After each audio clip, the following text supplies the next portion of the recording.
कहानी आज से कई सौ साल पुरानी है, जहाँ मेडिकल साइंस को लोग इस्तेमाल नहीं करते थे। आम बीमारियों से लोग मर जाया करते थे क्योंकि ऑपरेशन और सर्जरी करना मना था। तो कहानी शुरू होती है एक हकीम को दिखाते हुए जो जड़ी बूटियों के बारे में काफी अच्छे से जानता है, जिसके जरिए वो लोगों की छोटी मोटी बीमारियों का इलाज करता है। उसके इलाज से बहुत लोग ठीक भी हो चुके होते हैं, लेकिन कुछ लोग ऐसे हैं जो उसे पसंद नहीं करते और वो इसे जादूगर कहते हैं। उन लोगों का मानना ये है कि वो काला जादू करके लोगों का इलाज करता है, जिससे लोग ठीक हो जाते। इसीलिए वो लोग ना तो इसे पसंद करते थे और ना ही इसे अपना इलाज करवाया करते थे। मगर इसके बावजूद भी वो हकीम नहीं रुकता और जितना हो सके वो उतना ही लोगों की मदद करता था। वो उनका इलाज भी करता था और काफी जरूरी बातें भी उन्हें बताया करता था कि किस तरह से वो थोड़ी बहुत मेहनत करके ठीक हो सकते हैं, और अगर उन लोगों को दोबारा कोई बीमारी हो भी जाती है तो वो लोग किस तरह जड़ी बूटियों की मदद से अपना इलाज खुद कर सकते हैं। अब एक दिन वो हकीम एक गाँव के लोगों को इन्हीं सब चीजों के बारे में बता रहा होता है, और तभी हमें यहाँ एक छोटा लड़का दिखाया जाता है जिसका नाम रोब होता है, जो हकीम की इन बातों को बड़ी गौर से सुन रहा था। उसे तजस्सुस भी हो रहा था इन सब के बारे में। उसकी बातें सुनने के बाद वो अपने घर के लिए निकल जाता है। उसके घर पहुँचने पर हम देखते हैं कि रोब की फैमिली काफी गरीब है, जहाँ वो अपनी मॉम और दो बहन भाइयों के साथ रहता है। यहाँ पर हम ये भी जान पाते हैं कि रोब की मॉम काफी बीमार है, मगर उन्हें क्या बीमारी है इस बारे में वो नहीं जानते। लेकिन आज रात रोब देखता है कि उसकी मॉम की तबीयत बहुत ज्यादा ही खराब हो रही है। फिर वो जैसे ही अपनी मॉम के दिल पर हाथ रखता है तो उसे बड़ा ही अजीब सा महसूस होता है, जिस वजह से वो परेशान हो गया था और डर भी जाता है। अब इन हालात में उसे कुछ भी समझ नहीं आती कि वो क्या करे। तो तब अचानक से उसे उस हकीम का ख्याल आता है। वो फौरन भागकर उसके पास जाता है। वो उसे अपनी मॉम की खराब हालत के बारे में बताता है, जिस वजह से वो हकीम फौरन ही उसके साथ चल पड़ता है। जब वो दोनों घर वापस आते हैं तो गाँव के बहुत सारे लोग पहले से ही उनके घर पर जमा थे, जो उस हकीम को इलाज करने नहीं देते, जिस वजह से रोब की मॉम की तकलीफ काफी बढ़ जाती है और मौके पर ही उनकी मौत हो जाती है। अब यहाँ हमें उसकी मॉम की बीमारी का पता चलता है। उन्हें अपेंडिक्स हुआ था, जिसके बारे में उस जमाने में लोग नहीं जानते थे। फिर अगले दिन रोब के बहन भाइयों को गांव वाले अपने साथ ले जाते हैं अपनी नौकर बनाकर, जिसे अब यहाँ पर रोब बिल्कुल अकेला रह गया था। उसे अपनी मॉम के गुजर जाने का भी काफी दुख था, इसीलिए वो हकीम के साथ जाने का फैसला करता है। तब हकीम भी मान जाता है क्योंकि उसे भी इस चीज से कोई एतराज नहीं था। जिसके बाद वो दोनों अपने सफर पर निकल जाते हैं। यहाँ पर हमें पता चलता है कि हकीम का कोई एक ठिकाना, कोई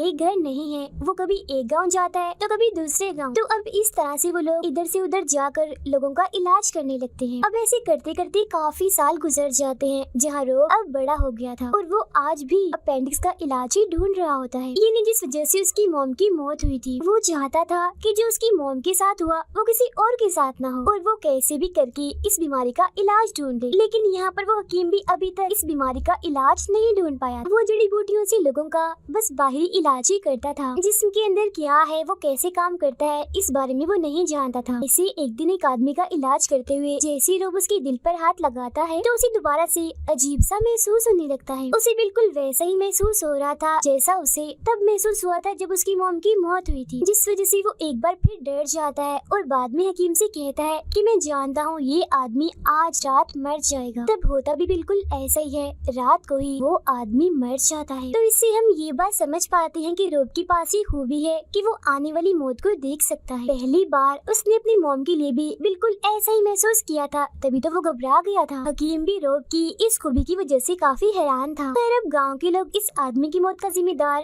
रोब और हकीम को समझते हैं और इन पर इल्जाम लगाते हैं कि इन्हीं के इलाज की वजह से उस आदमी की मौत हुई। इसीलिए वो इन दोनों को मार मार कर अपने गाँव से निकाल देते हैं। इसी बीच हकीम को मोतिया हो जाता है, यानी आंखों की एक बीमारी जिसे अब उसे दिखाई नहीं दे रहा था, और उस जमाने में इसका भी कोई इलाज नहीं था। मगर रात को कुछ लोगों से इन्हें पता चलता है कि एक डॉक्टर जो ज्यूस है उसके पास इस बीमारी का 100% इलाज है। तो अभी लोग उस डॉक्टर के पास जाने के लिए निकल जाते हैं, जहाँ वो डॉक्टर हकीम की आंखों का ऑपरेशन करते हैं, जिससे अब हकीम को दोबारा से दिखने लगता है, मतलब कि उसका ऑपरेशन कामयाब हो गया था। अब इस चमत्कार से रोब भी काफी खुश हो जाता है। वो डॉक्टर से पूछता है कि आपने ये ऑपरेशन कहाँ से सीखा। तो वो डॉक्टर उसे एक सीनियर डॉक्टर इब्ने सीना के बारे में बताता है जो इस वक्त रशिया में है। उनका एक काफी मशहूर हॉस्पिटल है, जिसके अलावा वो लोगों को मेडिकल साइंस भी पढ़ाते हैं। कोई भी ऐसी बीमारी नहीं थी जिसका इलाज उनके पास ना हो। और अब ये जानकर रॉब काफी खुश हो जाता है, क्योंकि वो ये फैसला कर लेता है कि मैं वहाँ जाकर पढ़ूंगा ताकि मैं अपेंडिक्स का इलाज करना सीख लूं। लेकिन वो ज्यूस डॉक्टर उसे साथ साथ वार्न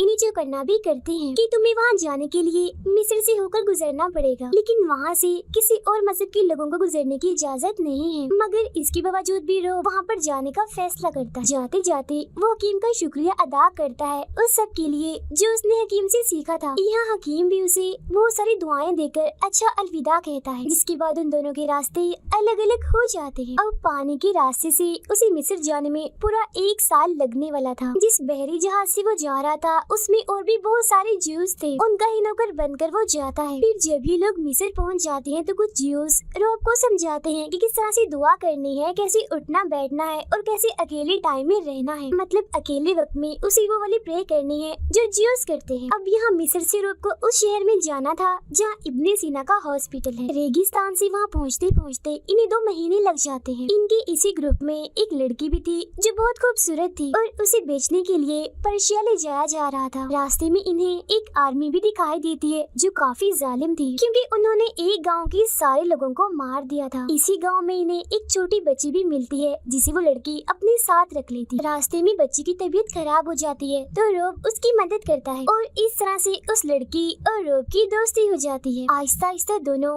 एक दूसरे को काफी पसंद करने लगी थी। मगर जब वो रेगिस्तान से गुजर रही थी तो तभी अचानक यहाँ रेत का तूफान आ जाता है,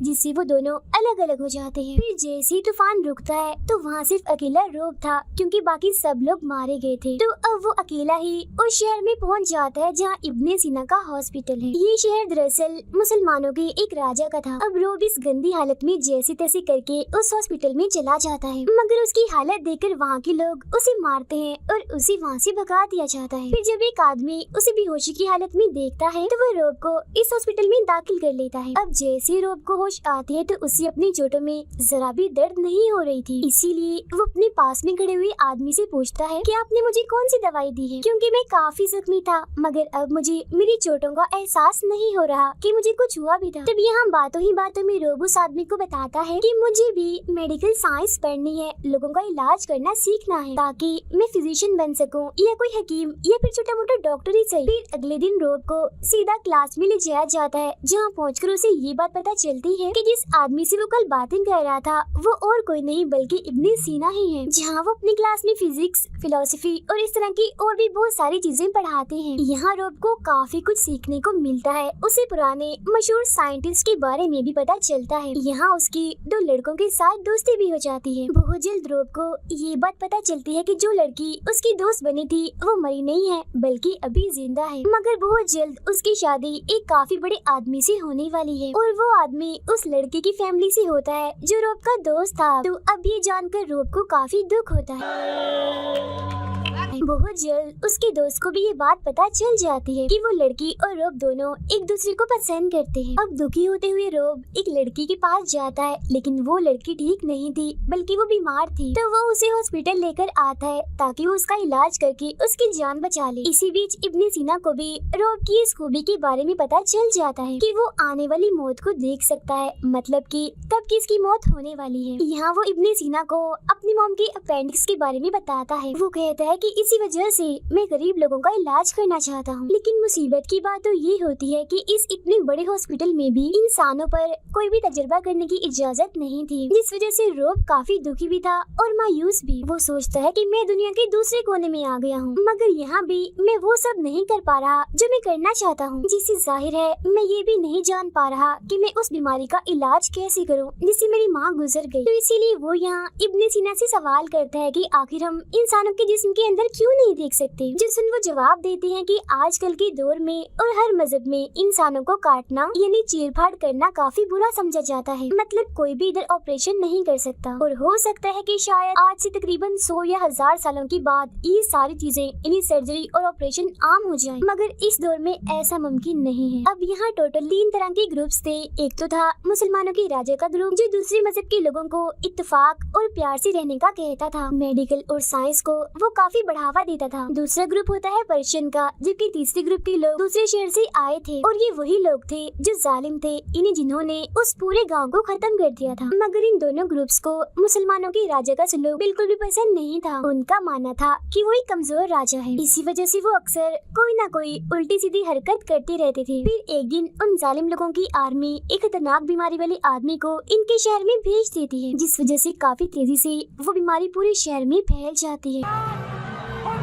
अब जो अमीर लोग थे वो तो इस शहर से भाग गए थे, जिनमें उस लड़की का हस्बैंड भी शामिल था। वो लड़की भी इस बीमारी का शिकार होकर अपने घर में पड़ी थी। अब शहर की ये हालत देखकर इब्ने सीना के स्टूडेंट्स सारे गरीब और बीमार लोगों को ठीक करने में लग जाते हैं। अब जो लोग इस बीमारी का शिकार हुए थे उनके जिस्म पर काले रंग के निशान थे, जो देखकर रोब मशवरा देता है कि हमें सर्जरी करके इन काले निशानों की जो जड़ें हैं उन्हें ही निकाल देना चाहिए। लेकिन क्योंकि सर्जरी ऑपरेशन की इजाजत नहीं थी, इसलिए ऐसा नहीं किया जाता और अब देखते ही देखते हजारों की तादाद में लोग मरने लगते हैं। लेकिन अब क्योंकि रोब काफी समझदार था, इसीलिए उसे ये बात पता चल जाती है कि ये बीमारी इतनी तेजी से चूहों की वजह से फैल रही है। तो अब ये लोग चूहों को मारने वाला जहर बनाते हैं, जिससे शहर के सभी चूहों को मार दिया जाता है और जितने भी लोग बचे थे उन्हें कुछ नहीं होता। जिसके बाद अब देखते ही देखते इनकी दवाइयों से लोग ठीक होने लगते हैं। वो लड़की भी मौत के मुंह से वापिस आती है, क्योंकि बाल बाल उसकी जान बचती है, जो देख रोब भी काफी खुश हो जाता है। पूरे शहर की हालत भी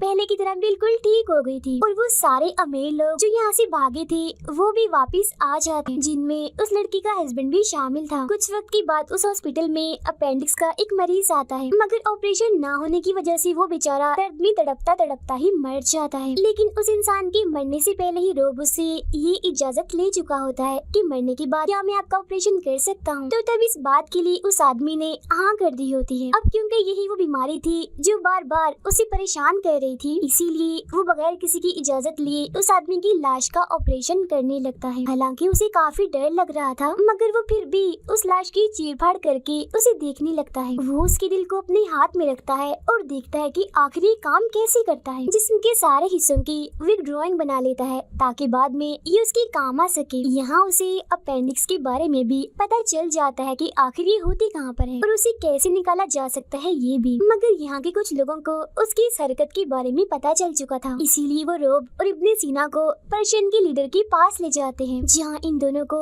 मौत की सजा सुना दी जाती है। अब रोब की वजह से बाकी ज्यूज का भी यहाँ पर रहना मुश्किल होने वाला था, इसीलिए इतने खतरे के माहौल में भी वो अपनी असलियत बता देता है कि मैं ज्यूस नहीं हूँ, बल्कि मैं एक क्रिश्चियन हूँ। I'm a Christian. इसीलिए प्लीज मेरी वजह से बाकी ज्यूस को सजा मत दीजिए। लेकिन ये बात कोई भी मानने को तैयार नहीं था कि रोब एक क्रिश्चियन है, क्योंकि उसने खुद को ज्यूस की मजहब के मुताबिक ही ढाल लिया था। उस लड़की के हस्बैंड को भी ये बात पता चल जाती है कि ये और रोब एक दूसरे से प्यार करते हैं, तो सजा देने के लिए वो उस लड़की को जमीन में गाड़ देता है। अब रोब का वो दोस्त जो ज्यूस था वो भी रोब पर काफी गुस्सा करता है कि तुमने हम सबको इतना बड़ा धोखा दिया कि तुम ज्यूस नहीं हो बल्कि क्रिश्चियन हो। इसी दौरान हम देखते हैं कि मुसलमानों के राजा बीमार पड़ने लगते हैं। उन्हें भी असल में कोई और बीमारी नहीं बल्कि अपेंडिक्स ही थी। तो वो रोब और इब्ने सीना को पर्शियन की कैद से आजाद करवाते हैं, जिसके बाद वो उन दोनों से कहते हैं कि ये मेरा हुक्म है, मेरी तरफ से आप दोनों को ये इजाजत है कि आप मेरा ऑपरेशन करें। मगर रोब ये सुनकर काफी डर जाता है, क्योंकि उसने कभी भी किसी जिंदा इंसान पर सर्जरी नहीं की थी। लेकिन यहाँ इनके पास और कोई रास्ता नहीं था, या तो इन्हें उस राजा का ऑपरेशन करना था या फिर फांसी पर चढ़कर मरना था। तो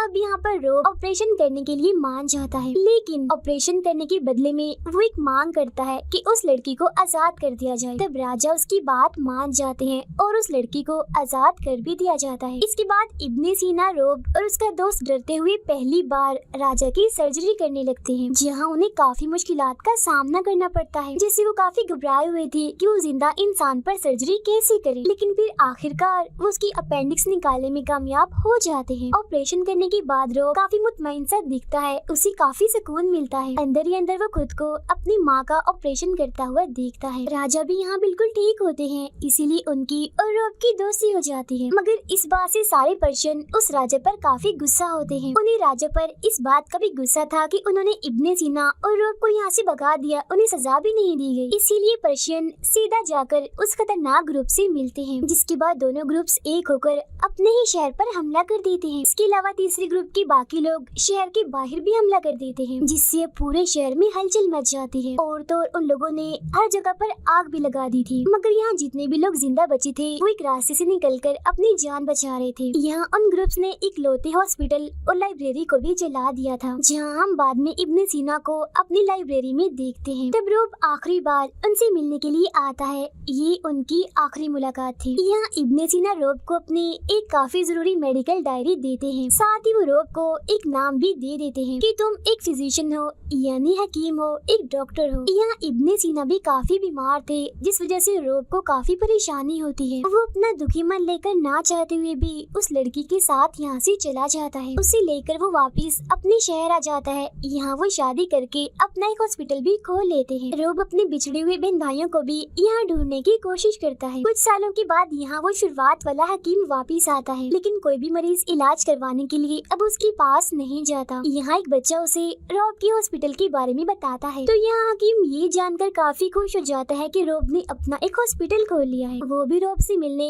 उसके हॉस्पिटल जाता है, जहाँ वो दोनों एक बार फिर से काफी खुशी खुशी मिलते हैं। और इसी के साथ ये फिल्म यहीं पर खत्म।